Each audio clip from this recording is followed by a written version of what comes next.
बच्चों, पिछले वीडियो में हमने जाना सोवियत संघ के विघटन के बारे में कि किस कारण से सोवियत संघ का विघटन हुआ था। अब हम जानेंगे उस विघटन के परिणाम क्या रहे, मतलब कि सोवियत संघ का अब विघटन हो चुका था तो अब इसके क्या परिणाम वैश्विक राजनीति पर देखने को मिले, विश्व व्यवस्था पर इसके क्या प्रभाव पड़े। क्योंकि अभी तक हमने जाना था कि पूरा विश्व दो महाशक्तियों के खेमे में बटा हुआ था, शीत युद्ध का दौर था, होड़ थी, प्रतिस्पर्धा थी। अब उनमें से एक महाशक्ति ही समाप्त हो चुकी थी। तो अब इसके क्या परिणाम विश्व में होने वाले थे, वैश्विक राजनीति पर होने वाले थे, चलिए जान लेते हैं। देखिए, विघटन के परिणाम में सबसे पहला परिणाम तो हुआ शीत युद्ध का अंत। क्योंकि शीत युद्ध है वो दो महाशक्तियों के बीच था। अब जब एक महाशक्ति ही नहीं रही तो अब शीत युद्ध का अंत हो गया था। शीत युद्ध का अंत हुआ। शीत युद्ध के अंत होने के साथ ही हथियारों की होड़ समाप्त हो गई, क्योंकि अब एक दूसरे से ताकतवर बनने की होड़ नहीं थी। इसी के साथ हथियारों की होड़ भी समाप्त हो गई थी। विचारधारात्मक मुद्दा समाप्त हो गया। ये विचारधारात्मक मुद्दा कौन सा था? हम सभी जानते हैं, पूंजीवादी प्रणाली और साम्यवादी प्रणाली को ज़्यादा बेहतर, ज़्यादा अच्छा, ज़्यादा मान्य सिद्ध करने का विचारधारात्मक मुद्दा था, एक विचारधारात्मक युद्ध था।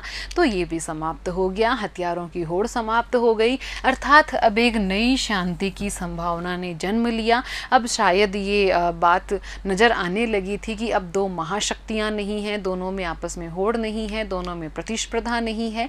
तो शायद अब हथियारों की होड़ समाप्त होगी, आपस में प्रतिस्पर्धा समाप्त होगी और एक नई शांति है वो विश्व में आएगी, नई शांति जन्म लेगी। शक्ति संबंधों में भी बदलाव आए। ये बदलाव क्या थे कि शीत युद्ध के अंत के समय दो संभावनाएं हमारे सामने थी कि या तो एक ध्रुवीय विश्व बनेगा, अर्थात एक महाशक्ति जो रह गई थी अमेरिका, उसका दबदबा होगा, या फिर ध्रुवीय विश्व बनेगा, अर्थात किसी का दबदबा नहीं होगा। बहुत सारे ऐसे देश होंगे जिनका कि कहीं की एक तरह से दबदबा होगा, प्रभाव होगा, कोई एक महाशक्ति पूरे विश्व में नहीं रहेगी।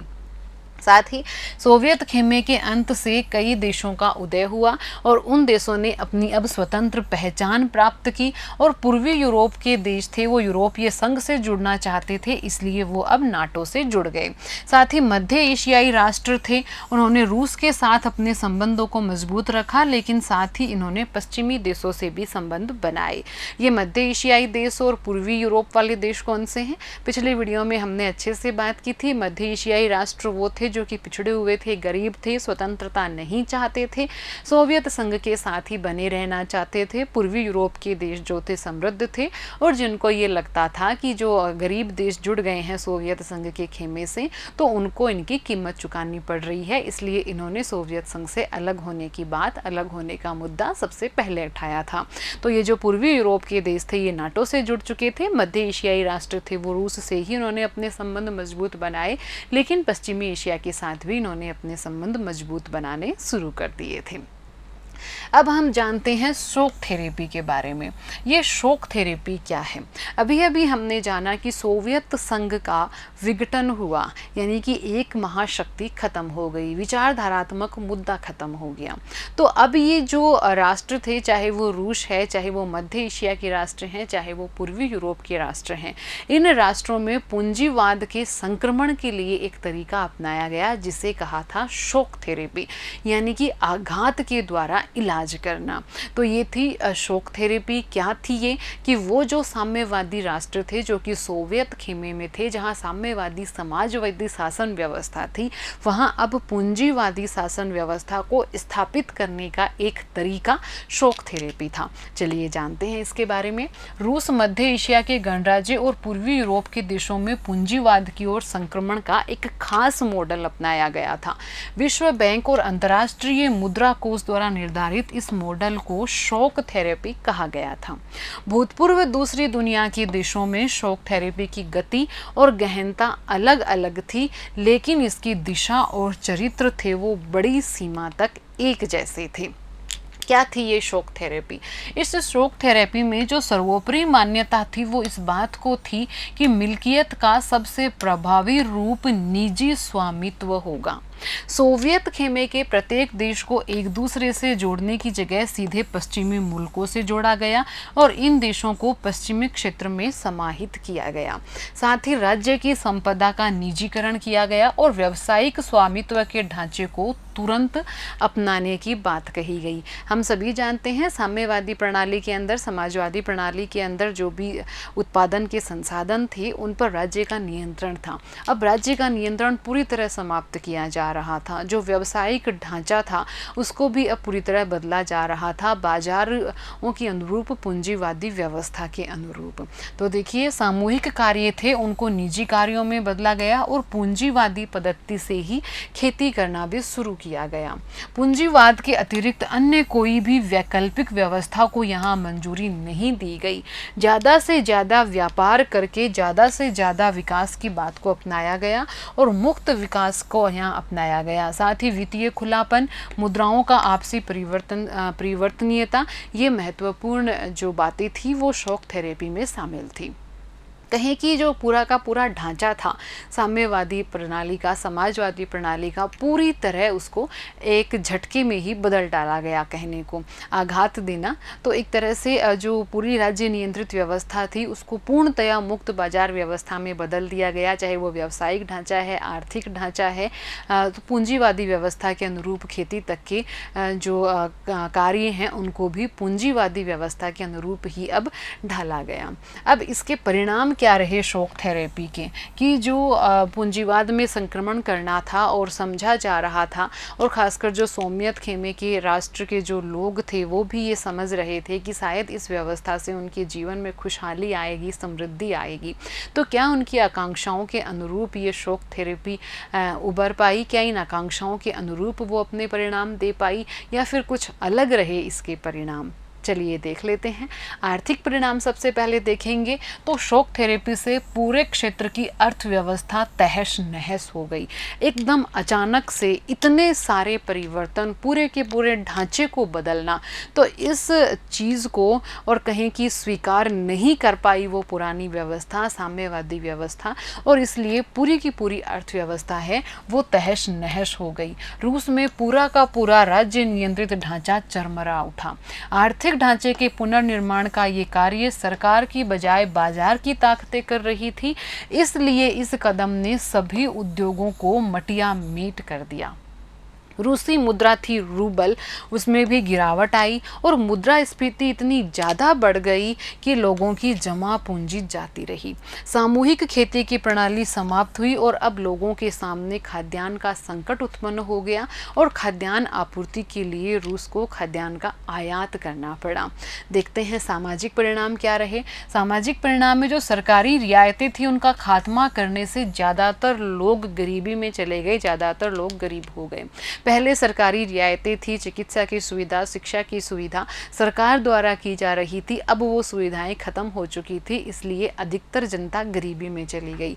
मध्यम वर्ग है वो समाज के हाशिए पर चला गया और जो अकादमिक बौद्धिक कामों से जुड़े हुए लोग थे वो या तो बिखर गए या फिर बाहर चले गए। माफिया वर्ग का उभार हुआ और अधिकतर आर्थिक गतिविधियों को इस माफिया वर्ग ने अपने नियंत्रण में ले लिया। निजीकरण की विषमताओं का जन्म हुआ और अमीर और गरीब के बीच की खाई है उसके माध्यम से आर्थिक असमानता बहुत ज़्यादा बढ़ गई। अमीर गरीब के बीच में तीखा विभाजन यहाँ सामने आया।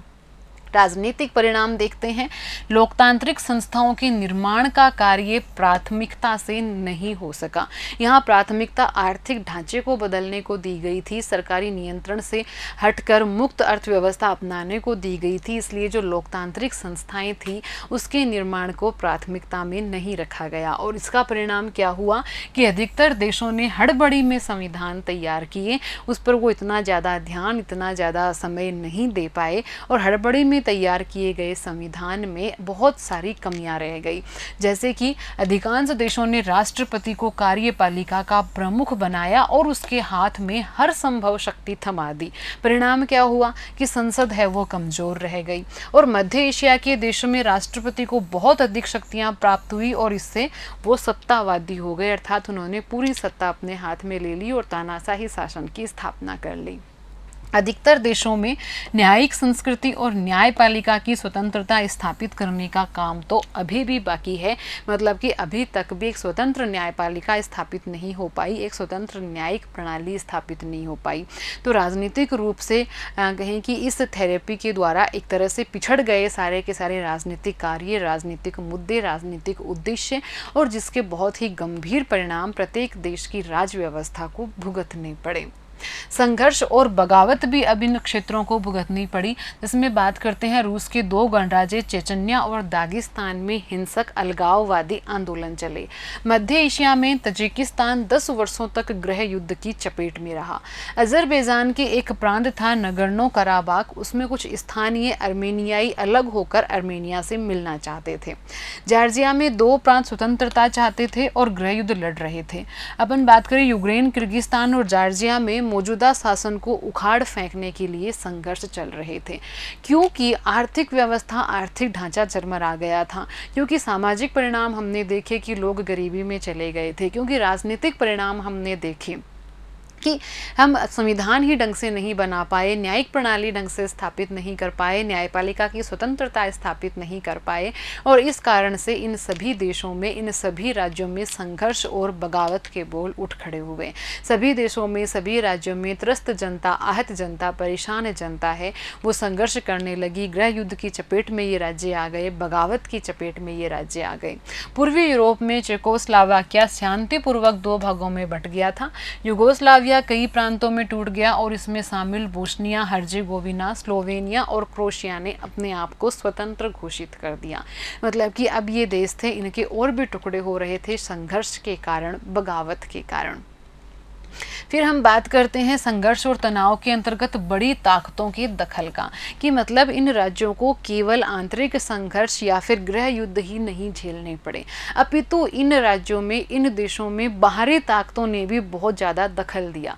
क्या थे बाहरी ताकतों के दखल के कारण, देखते हैं। इन गणराज्यों में हाइड्रोकार्बनिक संसाधनों का विशाल भंडार है और इसी कारण इन गणराज्यों को आर्थिक लाभ होता है, और बाहरी कंपनियां और तेल कंपनियां हैं उनकी और प्रतिस्पर्धा का अखाड़ा ये गणराज्य बने हुए थे। रूस, चीन और अफगानिस्तान से सटा हुआ है ये राज्य। हाइड्रोकार्बन के क्योंकि यहाँ पर भंडार हैं, इसलिए प्रतिस्पर्धा है महाशक्तियों में, बड़े देशों में, बड़े राष्ट्रों में, और साथ ही ये रूस, चीन और अफगानिस्तान से भी सटे हुए हैं। और रूस इन्हें अपना निकटवर्ती विदेश मानता है, इसलिए वो यहाँ पर अपनी जो हस्तक्षेप है उसको करना उचित ठहराता है। साथ ही पश्चिमी एशिया के भी ये नज़दीक हैं और अमेरिका यहाँ पर सैनिक ठिकाना बनाना चाहता है। खनिज तेल की हम बात करें तो खनिज तेल की मौजूदगी से चीन के हित भी जुड़े हैं, इसलिए चीनियों ने सीमावर्ती क्षेत्रों में आके व्यापार करना शुरू कर दिया।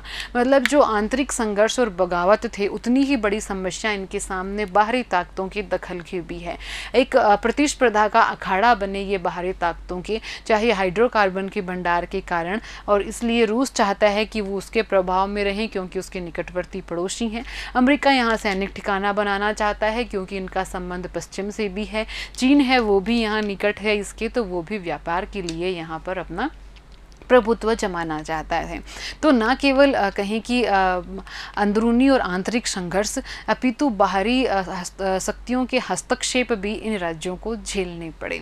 अब हम देखते हैं पूर्व साम्यवादी देश और भारत के संबंध की। इन पूर्व साम्यवादी देशों के साथ, जो कि पहले साम्यवादी राष्ट्र थे सोवियत खेमे के अंतर्गत, अब ये पूंजीवाद के कहें कि संक्रमण के दौर से गुजरे थे, शॉक थेरेपी के दौरान, और संघर्ष और युद्ध और गृह युद्ध और बगावत ये झेल रहे थे, बाहरी शक्तियों का हस्तक्षेप ये झेल रहे थे। ऐसे में भारत के क्या संबंध हैं इनके साथ? भारत और रूस के संबंध बहुत गहरे हैं। यहाँ ये आपसी विश्वास और साझे हितों का इतिहास है। रूस एवं बाकी गणराज्यों में भारतीय गीतें और भारतीय जो फिल्में हैं वो काफ़ी लोकप्रिय हैं। दोनों का सपना, भारत और रूस दोनों का सपना है कि वो बहुध्रुवीय विश्व का निर्माण करें और सुरक्षा की सामूहिक जिम्मेदारी ली जाए, यानी कि सारे के सारे राष्ट्र हैं वो सुरक्षा की जिम्मेदारी को सामूहिक रूप से उठाएं। अंतर्राष्ट्रीय संघर्षों का समाधान बातचीत से किया जाए, क्षेत्रीयता को जगह मिले और संयुक्त राष्ट्र संघ जैसी संस्थाओं द्वारा फैसले लिए जाएं और उन फैसलों को लागू किया जाए। अर्थात संयुक्त राष्ट्र संघ जैसी संस्था को किसी देश के प्रभाव से मुक्त करके निष्पक्ष रूप से प्रभावी बनाया जाए और हर देश की अपनी एक स्वतंत्र विदेश नीति हो, हर देश अपनी स्वतंत्र विदेश नीति का पालन कर पाए। भारत के इससे लाभ क्या क्या हैं? भारत रूस संबंधों से, भारत रूस संबंधों से भारत को बहुत सारे लाभ हैं। कश्मीर मसले पर रूस हमेशा भारत का पक्ष पोषण करता है। परमाणविक योजना में भारत को हमेशा रूस से साथ और सहयोग मिलता है। अंतरिक्ष उद्योग में भारत को रूस से प्रौद्योगिकी में साथ और सहायता मिलती है। ऊर्जा आपूर्ति भारत को रूस से प्राप्त होती है। अंतर्राष्ट्रीय आतंकवाद से संबंधित सूचनाओं का आदान प्रदान रूस के साथ भारत का बहुत अच्छा है।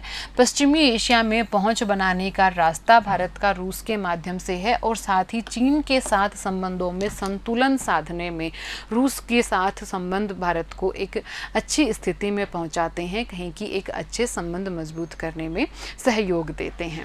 रूस के अगर हम लाभ की बात करें तो भारत हथियारों का दूसरा सबसे बड़ा खरीदार देश है।